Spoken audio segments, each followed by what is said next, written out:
এবার আপনাদের দেখাবো ভানগড় ফোর্ট এবং সেই ফোর্টের বিষয়ে কিছু তথ্য আপনাদের সঙ্গে শেয়ার করব।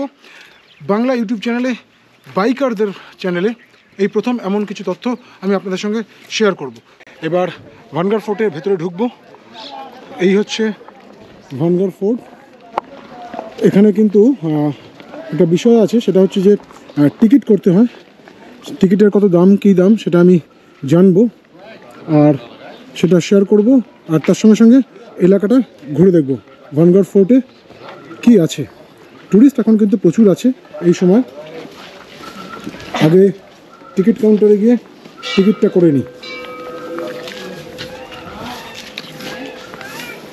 অন্য মন্দিরও আছে একটা, হনুমান টেম্পল।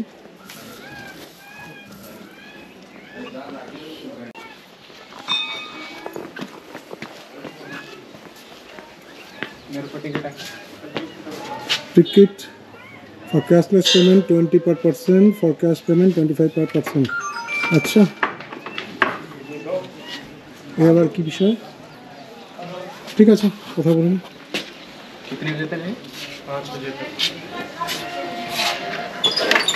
एक आदमी के कितने? 25। তো এখানে টিকিট হচ্ছে পার পারসন 25 টাকা, আর যদি ভিডিওগ্রাফি করতে হয় গোপ্রোর জন্য আলাদা করে 25 টাকা, অর্থাৎ মোট 50 টাকা। আর এখানে গাইড আছে, গাইড নেওয়া না নেওয়া আপনার উপর নির্ভর করছে।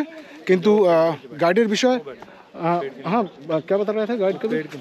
पेड़ के नीचे बैठे वो जो सादा सफ़ेद गाइड। अच्छा 100 रुपया है, ठीक है। ও গাইড এখানকার রয়েছে, সরকারি গাইড। আপনি নিতেও পারেন, নাও নিতে পারেন। 100 টাকা চার্জ। এই গেটের বাইরে বেশ কিছু ছেলে রয়েছে, তারা 300 টাকা 400 টাকা যার কাছ থেকে যেমন পারে নিচ্ছে। সেটা নিয়ে একটু সমস্যাও আছে। ফলে আমি সরকারিভাবেই বললাম আমার গাইডের অত প্রয়োজন নেই, কিন্তু নিয়ে নেবো একজনকে 100 টাকা চার্জ দিতে হবে। আমি কিন্তু ইতিমধ্যেই চলে এসেছি ভানগড় ফোর্ট এলাকার মধ্যে। এই যে জায়গাগুলো রয়েছে কিন্তু সব একটা কুটির বা থাকার জায়গা। তো দর্শক একটা সময় এখানে তার কেনা হচ্ছে, এগুলো পুরো ধ্বংসাবশেষ হয়ে রয়েছে। এই জায়গাগুলো মানুষের বসবাস ছিল প্রায় 450 বছর আগেকার বিষয়।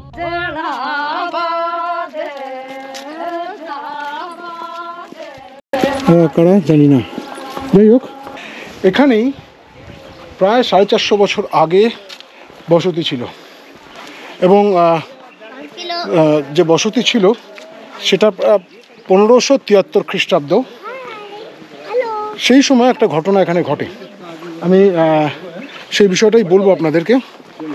আর একটু সামনে এগিয়ে যাই, আরও মানুষের বসবাসের জায়গা। আচ্ছা, একটা জিনিস দেখুন যে সেই সময় ইট পাথর দিয়ে তৈরি বাড়িগুলো এখনো গ্রাম বাংলার ভিতরে প্রচুর, যেখানে মাটির বাড়ি, কিন্তু আজ থেকে বছর আগে এখানে কেমন ভাবে ইট পাথর দিয়ে তৈরি করা হয়েছিল। टाइम कितना लोगे? कितना घंटा? 1-1.25 घंटा लगेगा और क्या, 1-1.25 घंटा। उससे ज्यादा, उससे कम तो नहीं होगा। कंप्लीट बता दूंगा। और जैसे मतलब आप अदर जगह जाए पे चाहो के वीडियो बनाओगे, कितना टाइम तो देने, लेकिन आपको अच्छी जगह बताऊंगा बिल्कुल बढ़िया बढ़िया। তো এই হচ্ছে সেই যেগুলো 450 বছর আগেকার বাড়ি।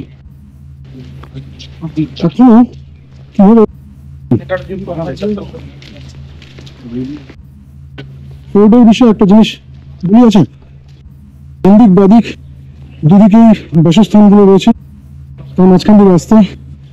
হয়তো তখন রাস্তা, কিন্তু বা যে আর্কিটেকচারাল ভাবে সেটা দেখুন, দুদিকে বাড়ি, মাঝখান দিয়ে রাস্তা। এবং যে গল্পটা করছিলাম, 1573 খ্রিস্টাব্দে অম্বরের রাজা কাছোয়া শাসক ভগবন্ত দাস, তিনি তার কনিষ্ঠ পুত্র মাধব সিংয়ের জন্য এখানে একটা কেল্লা তৈরি করার কথা চিন্তা করেন, এবং তিনি এই কেল্লা নির্মাণ করা শুরু করেন।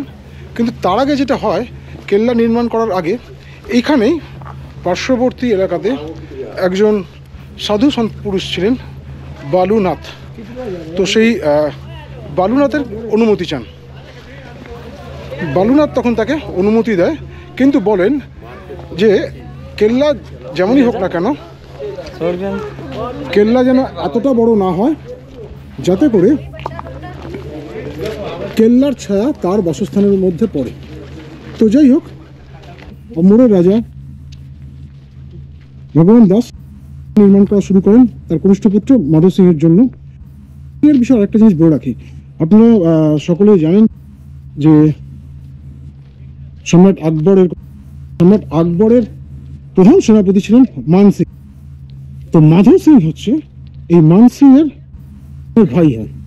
ফলে মাধব সিং তথ্য তো বুঝতে পারছেন। যাই হোক, এবার কেল্লা নির্মাণ করা শুরু হয়। কেল্লা নির্মাণ করে একটা সময় দেখা যায় একটা কেলা মতো তৈরি করা হয়, যার ছায়া পুরুষ বালুনাথ, সেই বালুনাথের যে বাসস্থান ছিল সেই বাসস্থানে এসে পড়ে। এবার বিষয়টা বালুনাথ আগেই বলেছিলেন যে কোনো ছায়া যেন তার বাসস্থানে না আসে। ফলে যেটা হয়, বালুনাথ তিনি রেগে যান এবং ক্রুব্ধ হয়ে এই কেল্লার উপরে এবং ভগবান দাসের উপরে তিনি অভিসম্পাত করেন। যেহেতু বালুনাথের অভিশাপ ছিল, সে অভিশাপের ফলে 1 বছরের মধ্যে একটা যুদ্ধ হয় এবং যুদ্ধের পুরো এই রাজা এবং তার সৈন্য সামন্ত তারা পরাজিত হন এবং ধ্বংসপ্রাপ্ত হয়ে যায়। এটা তো গেল একটা পার্ট। আর একটা পার্ট হচ্ছে, এখানে রানী রত্নাবতী বলে কোনো একজনের নাম শোনা যাচ্ছে। রানী রত্নাবতী তিনি খুব সুন্দরী একজন মহিলা ছিলেন এবং তার সৌন্দর্যে আকৃষ্ট হয়ে এখানেই এর পাশে এই যে পাদদেশ, টিলার পাদদেশ যে গ্রাম, সেখানে একজন ম্যাজিশিয়ান থাকতেন যিনি ব্ল্যাক ম্যাজিক করতে পারতেন। তো সেই ম্যাজিশিয়ান বা জাদুকর তিনি কি করেন, তিনি কিছু মন্ত্রপ্রুত জিনিস রানীর এক দাসীকে ম্যানেজ করে রানীর ঘরে পাঠিয়ে দেন, রাজপ্রাসাদে পাঠিয়ে দেন। এবং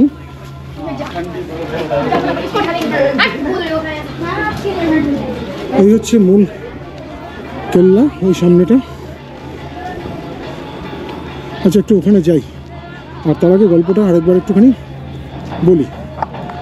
তো রানী রত্নাবতীর সৌন্দর্যে আকৃষ্ট হয়ে ম্যাজিশিয়ান বা জাদুকর, যিনি কালা জাদু করতে পারেন, তিনি কিছু জিনিস রানীর এক দাসীকে ম্যানেজ করে এই কেল্লাতে পাঠিয়ে দেন।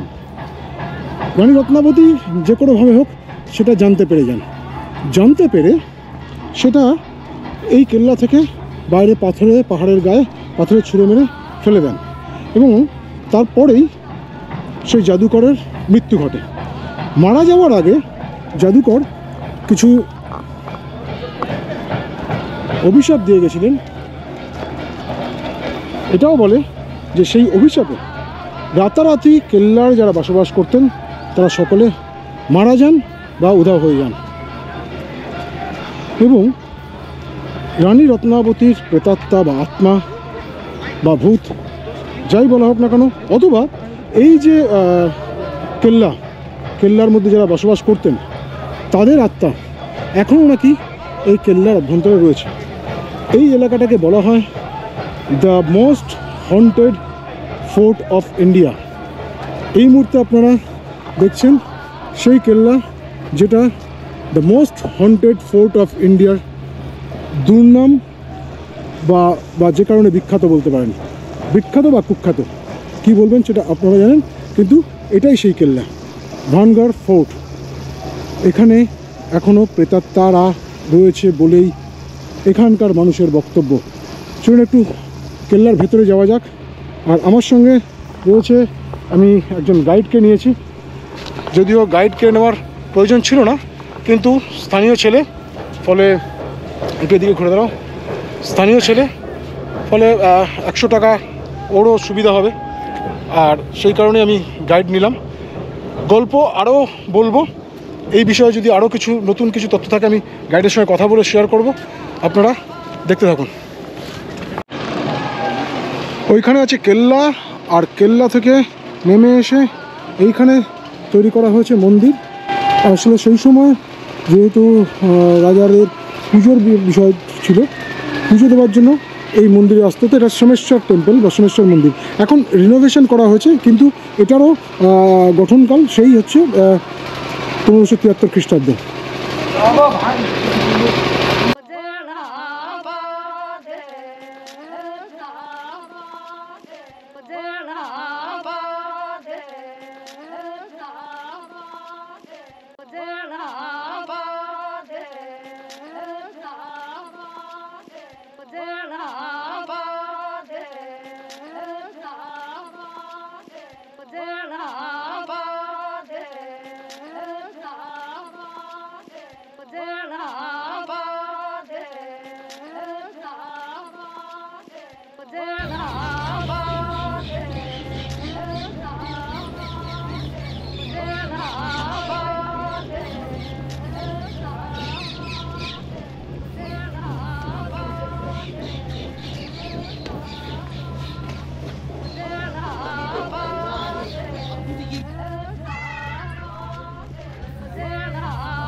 এই কেল্লার গল্প তো আপনারা শুনলেন, ছবিও দেখলেন।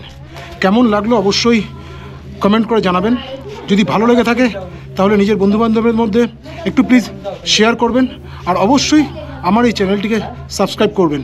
যতদূর আমার ধারণা, কলকাতা থেকে বা বাংলা থেকে বা পশ্চিমবঙ্গ থেকে প্রথম কোনো বাইকার সোলো রাজস্থানের এই ভানগড় কেল্লাতে এসছে। এই ভানগড় কেল্লার আরেকটা বিষয় বা শেষ আরেকটা জানকারি বা তথ্য আপনাদের দিয়ে রাখি, সেটা হচ্ছে গরমকালে সন্ধ্যে 6টা পর্যন্ত আর শীতকালে সন্ধ্যে 5:30 পর্যন্ত ভানগড় কেল্লার ট্যুরিস্টদের জন্য খোলা থাকে। বাদবাকি সময় কিন্তু রাত্রিবেলা কেউ এখানে আসতে পারে না। এমনকি যারা এখানকার সিকিউরিটি গার্ড রয়েছেন তারাও কেল্লার বাইরের গেটের বাইরে থাকতে হয় তাদেরকে, কারণ যারা কয়েকবার চেষ্টা করেছিল বিভিন্ন সময় এই ভানগড় কেল্লার মধ্যে রাত্রিবেলা থাকতে বা ঘুরে দেখতে, তাদের কাউকেই আর পরে জীবিত পাওয়া যায়নি। ফলে স্বাভাবিকভাবেই ভারত সরকারের পক্ষ থেকে এই ভানগড় কেল্লা সন্ধ্যেবেলায় বা রাত্রিবেলায় সম্পূর্ণ প্রবেশাধিকার নিষিদ্ধ করে দেওয়া হয়েছে। এবং এই কেল্লার ঠিক বাইরে যে গ্রাম আছে, সেই গ্রামের বাসিন্দাদের এখনও অভিযোগ বা কাহাবাত বা তারা বলেন যে তারা রাত্রিবেলায় কাউকে না কাউকে গ্রামের রাস্তায় বা এই কেল্লার দিকে আসতে যাতে দেখতে পান, যদিও তার অস্তিত্ব বোঝা যায় না। যাই হোক, কতদূর এই কেল্লার গল্প এবং ইতিহাস আপনাদের সঙ্গে আমি শেয়ার করতে পারলাম জানি না, জাস্টিফাই করতে পেরেছি কিনা আমি জানি না, তবে আমি চেষ্টা করেছি। জাস্ট ট্রাভেল ভ্রয় প্রথম একজন যে কলকাতা থেকে এই রাস্তায় এইখানে সোলো এসছে বাইক নিয়ে, এবং এই কেল্লার সম্বন্ধে কিছুটা তথ্য আপনাদের সামনে তুলে ধরলো। এছাড়া বাঙালি ইউটিউবার হয়তো অনেককে পেয়ে যাবেন। যাই হোক, ভালো থাকবেন। আমার এই ভানগড় কেল্লার আজকের এই এপিসোড আমি এখানেই শেষ করছি। এর পরের এপিসোড থাকবে হচ্ছে এখান থেকে আরও যাবো আমি দোসার দিকে, কোটার দিকে। সেই এপিসোড দেখবার জন্য অবশ্যই নজর থাকুক জাস্ট ট্রাভেল ভ্রয় ইউটিউব চ্যানেলে। নমস্কার, ভালো থাকবেন।